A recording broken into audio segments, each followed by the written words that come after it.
A number of years ago, Arizona State University came by to evaluate the value of our cash flow game. Could it really be used as a teaching tool? And they found out it was a great tool. So one of the things that Arizona State came up with is from Professor Dale, which came out in 1969. This thing here is called the cone of learning.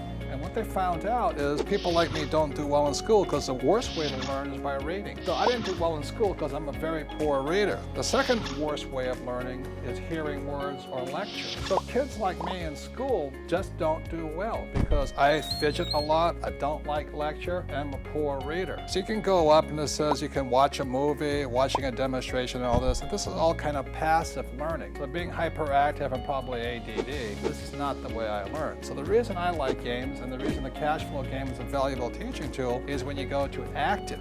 Now, the best way to learn is do the real thing. For instance, if you want to invest in real estate, the best thing you can do is go do it. If you want to play the stock market, you got to do it. The second best thing, though, is simulating the real experience. And what Arizona State found was a cash flow game was as close to simulation of the real thing, which is why I say the game is designed for you to play over and over and over again, to make mistakes, to learn, to correct, to adjust your brain. So that's why I love games, and I'm really glad to find out way back in 1969, Professor Dale found out the same thing I already knew, that by playing games and having fun is one of the best ways you can learn. So if you didn't do well in school or not, just by playing the game, you get smarter and smarter, you learn the vocabulary, learn how numbers work and all this. So this is a big part of the Rich Dad experience. Once you understand the game in our books, then you go do the real thing. So the reason most people get, hammered on the real market out there is because they jump in, they have no experience, they do the real thing, and they lose all their money, and they wonder what happens. And they turn their money over to somebody they pay to lose their money. Because most financial advisors are not really